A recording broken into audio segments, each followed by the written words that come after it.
Welcome back to another episode of the Everyday Leader podcast. On today's episode, we'll be speaking with Erik Huso. He's a human development expert. He's passionate about developing leaders, helping them see new possibilities and becoming the best version of themselves. Erik spent 23 years in education as an educator and as a high school principal. Then he spent 5 years at PayPal doing leadership development and is now a leadership coach and consultant. Excited to bring to you the conversation we had with Erik today. Welcome to the Everyday Leader podcast. Leadership is a choice. Join me, Matt, and my co-hosts Drew and Tate each episode as we break down how to lead powerfully in your family, team, and organization. Welcome to today's episode of the Everyday Leader podcast. Matt and I are super excited to have Erik Huso with us, and he's had a career in education and leadership, and he now coaches and does coaching and consulting around leadership. And because of that, and because of what we love to talk about, we felt like Erik would be a great fit to come on and talk to us about leadership today. So welcome, Erik. Glad to have you on with us. Thank you, Drew. Really glad to be here. Great to be with you and Matt, and excited to talk about our topic today. Yeah. So one of the things, and we'll probably start with this and then kind of have you introduce yourself and talk a little bit about yourself. But before we get to introduction, we've found a lot of organizations out there have different views of what leadership is or how they would define leadership. So we kind of like to start there. Like how Erik would you define leadership, and what is leadership to you? I love that question. If you were to ask 1,000 people, you'd probably get 990 answers of what leadership is. And so, I put that as a caveat that my definition is not the definition of leadership. Um, and there's also some commonalities between those 990 definitions that I think that we could all kind of be on the same boat with. And that is leadership is making a difference. Without leadership, you have the status quo. You're living into a default future that life will just show up how life is going to show up. And with leadership, you have the opportunity and the possibility to make a difference, to have influence. And so that's kind of my basic definition of leadership. It's the possibility and opportunity to make a difference. I love that. I think we would like that answer, Matt. We'd agree with that. Yeah, well, I really think it's one of the, before we hit record, right, Erik was asking us, like, well, who are we talking to today? And I think that's who we're talking to. People who recognize that they want to make a difference, that there's something in them that doesn't go away, that says like, hey, you can make a difference. So I love that. And Matt, if I could add something to that as well, I think every human being has that inside of them. For many, it's dormant still. It's just in nascent stages. But every single one of us, my view again on leadership, is a leader. Like if you have a beating heart and a brain, you're a leader. Now you might not be leading effectively, you might not be leading powerfully, but every single human being is a leader. And that's where leadership has kind of been distorted. It's kind of been thought of as something that you have to have by position, by title, by some metric. But like my most basic metric for leadership is you have to have a heart and a brain. If you have a heart and a brain, then you're qualified to be a leader. Yeah, love that. Awesome.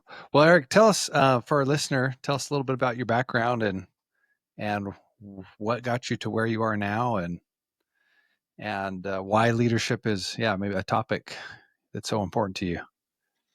Well, for 23 years, I was in education. And 19 of those years, I was a religious educator. And I taught young adults, high school students, and college students, and absolutely loved that career. It set me up for the impact that I'm having today in a really beautiful and powerful way. And as I was reflecting on it this morning, I just had the thought, I remember I'd probably been teaching for 2 or 3 years. And as a religious educator, my students didn't get high school or college credit for my classes. And so they had to choose to come. And I remember thinking in year 2 or 3, like, man, it should be nice to be like a math teacher or a chemistry teacher that could actually, you know, have some more influence or force on these students coming every day. And then I remember thinking, no, actually, that's not what leadership is. And so I really had to hone my ability to make a difference and to provide meaningful experiences and lead through influence and not through force, through position, through any kind of external factor other than who I was being in the classroom and the experience that I was providing for my students. And so for that, that my first career, those 19 years as a religious educator, I think really honed my ability to influence people in a lasting, impactful way.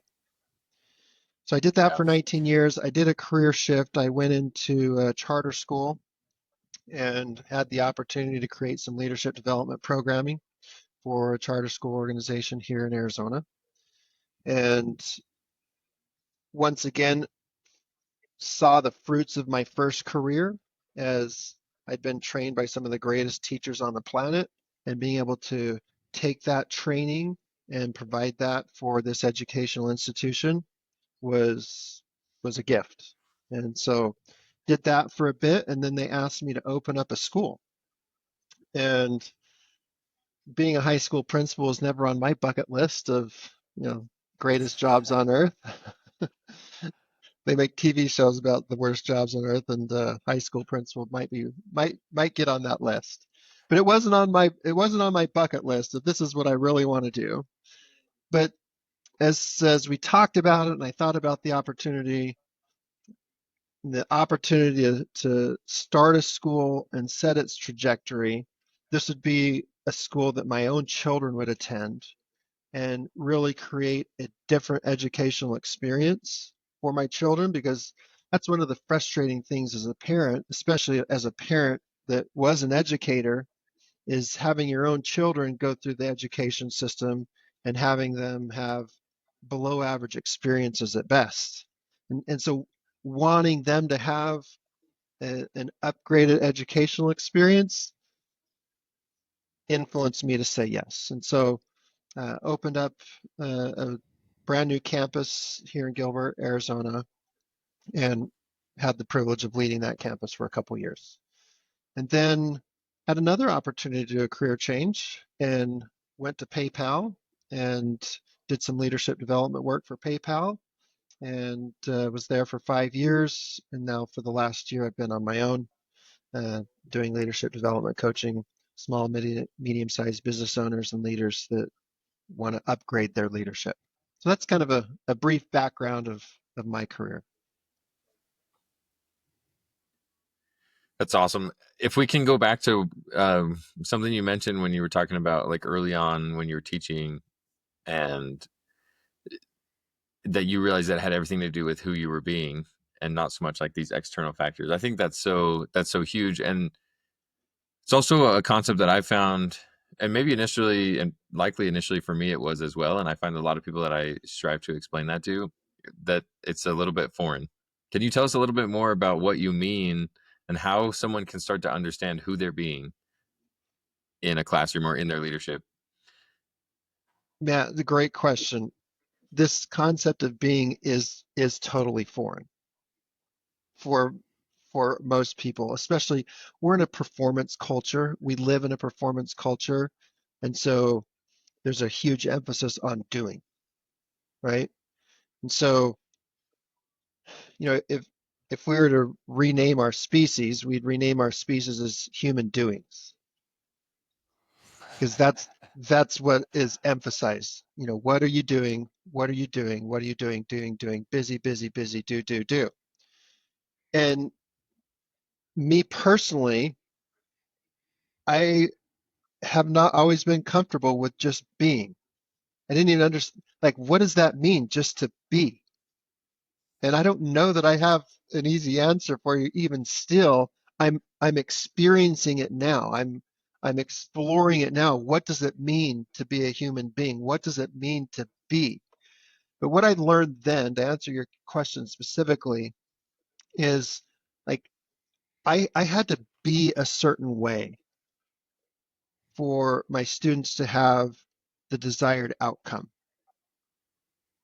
And what I had to be, it wasn't necessarily what I was doing.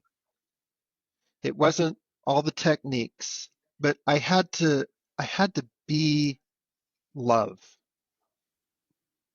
I had to be a friend. I had to be a leader. I had to be confident.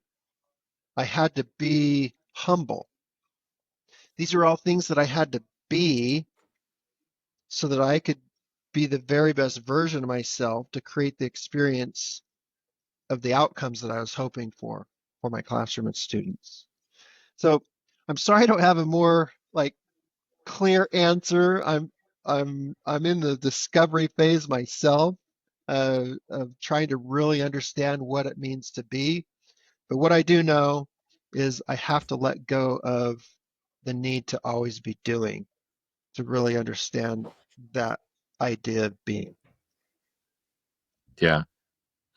No, that's so good. I think it's a really valuable question for all of us to pose to ourselves. Like to your point where you said, who basically, how do I be someone that has these kids want to be here, that want to show up? That's a really like kind of crazy question to ask yourself and to get honest with yourself about. Like I've had experiences where my kids in different moments are like trying to run away from me or not wanting to like be with me or converse with me, and to stop and ask myself like, well, who am I being that they don't want to be with me? Like that's a pretty uncomfy question to ask. So I think it's useful for all of us to consider in our opportunities to lead, whether that's in our family, in a classroom, or in a business. Do our people want to be with us?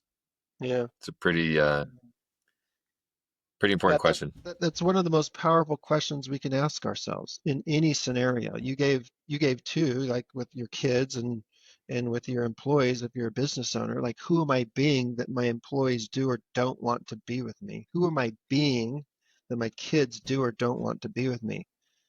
That question gives so much power to us as leaders because now we're not a victim to the situation. We're not a victim to, my kids are teenagers, so of course they don't want to be with me. Or Yeah. if Right. these people that I have to work with, if they could only get it, then we could like work would be so much better. Like that question takes us out of the victim mentality, puts us in the driver's seat, puts us in the owner's seat, and allows us to create. And from that spot, anything is possible. Yeah. Absolutely. Eric, I'm curious, and I don't think there's probably not a complete direct relationship here. Uh, I'm curious though. Well, maybe there is a direct relationship. I think what I'm trying to say is, let me ask the question, then I'll expound a little bit. Um, what do you see as the correlation between teaching and leadership, having a career as an educator? And part of why I say maybe it's not direct is just because your teacher probably doesn't make you a great leader. Um, so curious about that correlation and what you've seen. Love that, Drew. One of the things when I opened up the school, I had a couple of priorities. And my first priority was to help every teacher see themselves as a leader.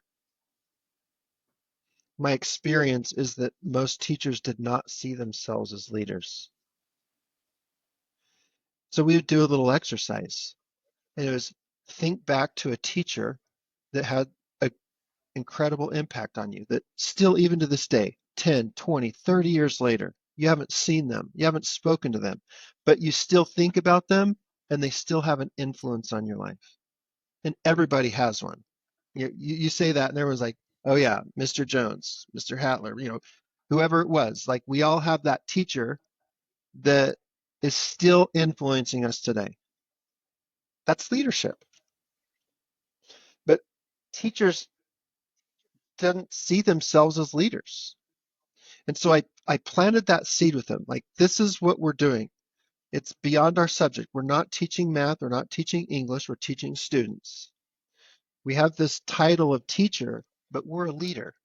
And so we want to teach with such power, with such influence, that our impact goes long beyond our classroom. That's the perspective. That's the long game that we're taking. And so that was my top priority with my teachers is you're not a teacher, you're a leader, and your influence is going to go long beyond your classroom. I love what you said too about we're not teaching math, we're not teaching science, we're teaching students. I think that another good example of being Yeah. maybe in that there. Eric, is there anything that you can remember seeing specifically that shift in some of those teachers when they were able to start to shift the way that they saw themselves and step into a little bit more, hey, I see myself as a leader more? Matt, I wish it was easy, like you could just snap your fingers and everyone just saw themselves as leaders and Right. embrace that. Um, but yes, like some teachers got it right away, and some teachers made the immediate shift. And others it took a little bit of time, and that's fine, right? Everybody matures and develops at different rates and times. But to see the light bulb turn on and to see, like I remember one teacher, like she just broke down weeping. She'd been an educator for almost 20 years, all in the public school system. She's like, this is why I got into education. And I totally forgot about it. I I totally forgot. She was weeping in my office. Like, this has been a rejuvenation. This has been a fresh start for me. I am so grateful for it. This is why I got into education in the first place. I think that happens a lot. I think a lot of people are just sitting here thinking of what you just said and how easy it is to get into the grind of life. And maybe you start a job or a career or a business with a purpose and a passion and can lose that. And yeah, it's a good a good reminder how I guess if we have a listener who has lost sight of that, how would you invite them to remember that, or what can they do to start seeing themselves as a leader? Yeah. You're right, Drew. We're all at risk at falling asleep. Our brain is designed to put us to sleep. Our brain is designed to be efficient. It's designed to create habits. It's designed to go through the motions. And so we are literally physiologically designed to fall asleep and go through life going through the motions. And so we have to create intentional moments to wake ourselves up. We have to if we don't have someone reminding us, a friend, a business partner, a spouse, a coach, a mentor, if we don't have someone reminding us, hey, what do you want to what do you want to do? What do you want to create? What's your intention here? Oh, yeah. Oh, wake up. Wake up. No more going through the motions. Hopefully it's been just a couple days. If we're lucky, a couple weeks. But, you know, it's really easy to fall asleep and go a couple months sleepwalking through life. And lots of people for years, unfortunately.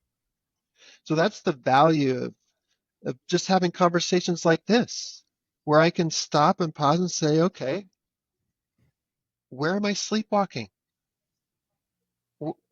Where am I acting without clear intention? And what is it that I want to create? And just asking those questions, like, boom. And that's another amazing thing about our physiology with our brain, is just asking that question ignites the brain up, because the brain also loves to create, right? And it is the most powerful thing in the world. And if you set it on a mission to create something, like, get ready because amazing things are going to happen. Yeah, that's awesome. I love asking what or how because of that. How can you do that? How could that be possible? So I'm gonna ask a question here that I think is really important, and curious your thoughts on it, Eric. Um, in my experience, I have found a great value in focusing on what I want, talking about what I want, thinking about what I want, articulating what I want. And I've also found that for some people that comes a lot less naturally and is almost like a triggering traumatic experience almost to try to ask someone what they want. And curious your experience and how you've been able to help people that maybe express that to get to the point where they can and will articulate what they want. Yeah. Socrates said, "Know thyself,"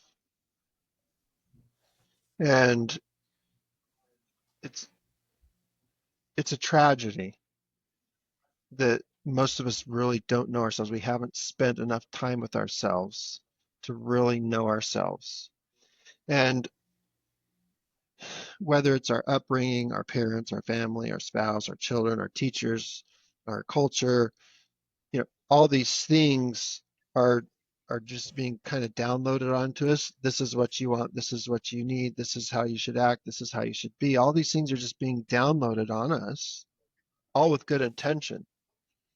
But what it does is it creates a scenario where I don't know what I want. I've never had to think about it. And it to your point, Matt, it might feel very uncomfortable. It might feel awkward. It might feel selfish. It might feel self-serving to even ask that question. What do I want? So the greatest gift that you can give to the world is the very best version of yourself. So once we can embrace that, like, it's self-care is not selfish. Becoming the very best version of yourself is not selfish. It's actually the best thing that you can do for others in the world. Then you can ask the question, what do I want? And as long as that want is tied to a cause greater than oneself, then that person can embrace what I want. If what I want is purely selfish, then it's not going to work, right?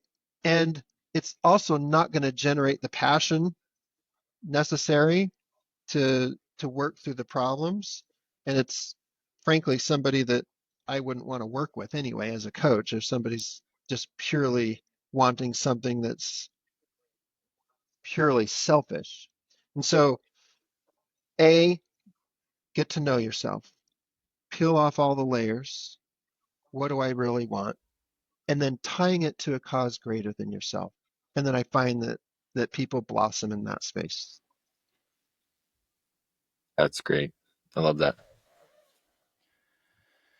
Eric, who's been the one you kind of talked about having someone that keeps you from falling asleep? Who's been that for you? That's an easy answer, Drew. I'm married to her. I am married to her, and it's not easy. In a good way. In a good way. She will not let me fall asleep. Um, yeah, she's an incredible mentor. She's an incredible coach, and I'm lucky to be married to her. Um, That's awesome. yeah, uh, like a little story. Like 13 years ago, and she was asleep a bit too, right? 13 years ago. And I had a stroke, and it was crazy. Like, I had no business having a stroke. I was young and healthy, and but it ended up finding that I had a hole in my heart that caused the stroke. But the point of me saying that is I spent 2 weeks in the hospital trying to figure out what caused the stroke and then having the heart surgery and recovery.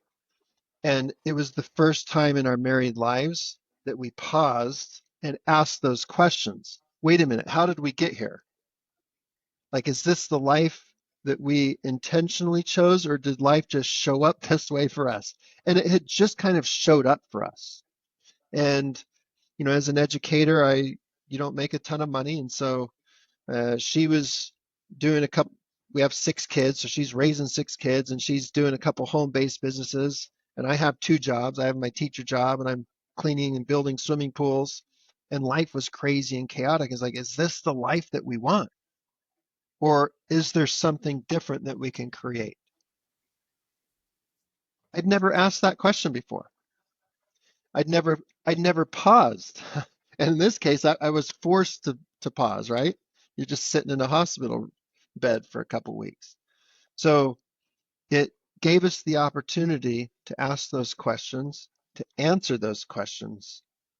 And the last 13 years have been pure creation from that, of creating an intentionally designed life that supports us in our dreams and everything that we're trying to accomplish.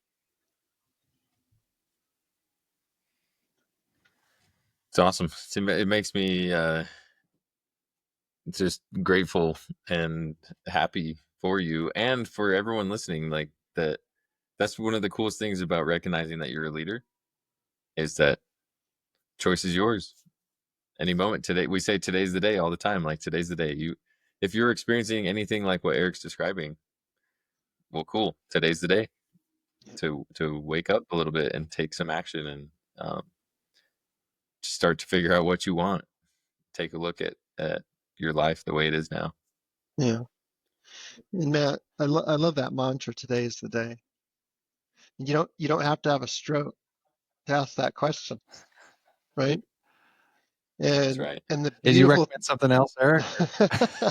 I do. You recommend I recommend listening to the Everyday Leader podcast. Listen to the Everyday Leader podcast and pause and just take 5 minutes. Like, most of us don't take 5 minutes to pause and to just reflect on what my life is and what I'm creating. And the beautiful thing, Matt, is it's never too early and it's never too late. Like, so what that I was asleep for the first 35 years of my life? I mean, I created something. I created a beautiful family. I had a home. I had a career. I had all the things. It was beautiful, but it wasn't necessarily intentionally created. And so taking the time to pause and really ask those questions of what, and in this case, my wife and I together, what do we want to create? What do we want to create? So from that, we moved to California and back to Arizona twice. I've had 3 or 4 career changes since then, and it's all been because of that experience of waking up, if you will, and asking those questions. What life do we want to create? Eric, what was it like immediately after that? So I think sometimes people want to dream, want to change, they know that, and then but it's like I don't want to ask the question because I may not have to want to go through what it takes, or I don't know how to go through it. Drew, it scared the hell out of me. It, like, my wife, she's like doing cartwheels, like, yeah, this is awesome. She's a jump off the cliff type of person. This is great. We'll see if the parachute thing works. We'll worry about sticking the landing after we're in the air. That's my wife. Me, I'm on the other end. Like, I want to I'm going to plan all the details. I'm going to make sure that we've considered every contingency. I'm going to make sure that everything is in line, and then I'm gonna dip my toe in the water, and then I'm gonna get into my ankles and my calves, and I'm gonna just get in like that. And so having her invite me to be pushed and accepting that invitation was really scary. I'm not going to lie. Like I was out of my comfort zone. I was swimming in waters I'd never swam in before and still am to this, like today. Today I'm swimming in waters that I've never swam in before. And it's exciting. And some days I'm scared. And when those days come, once again, get really clear. What am I doing? Why am I doing this? Get clear on my intention, and then that fuels me to move forward in spite of the fear. I appreciate you sharing that, Erik. I think I can at least say I've felt that same way at times. And I think sometimes you think you're, I've joked with Matt that sometimes as an entrepreneur or someone who wants to be a leader or whatever it might be, sometimes you feel like you're the crazy one. And I think it's good hearing that others go through those feelings and emotions. Yeah. Well, so Erik, what's the best way if there's any listener that wants to connect with you, follow you, find you? What's the best way for people to get connected with you? Most likely, LinkedIn would be the best spot. So follow me on LinkedIn. I try to post a few leadership insights a couple times a week to just share nuggets of information and wisdom and knowledge. One thing I do have that I have found to be super powerful and effective is I'm a certified habit finder coach. And the habit finder measures subconscious thinking patterns. So this assessment would be different than a strengths finder or a Myers-Briggs or some kind of personality test.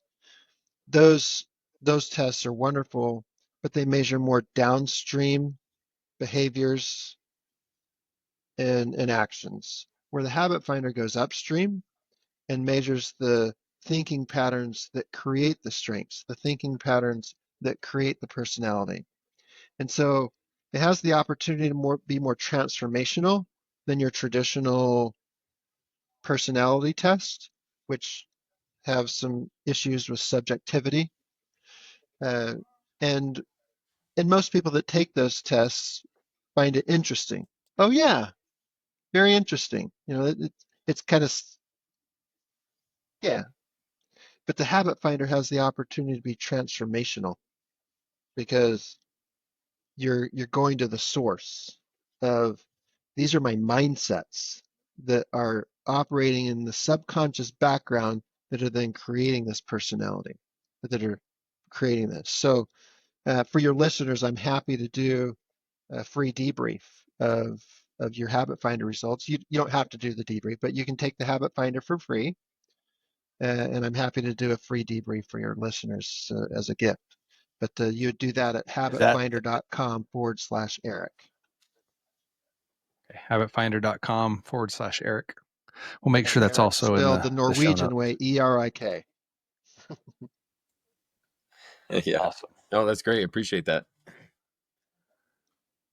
Well, one last question before we wrap up. I know Matt's got something here in a few minutes, Erik, but uh, we love asking our guests how would you like to be remembered?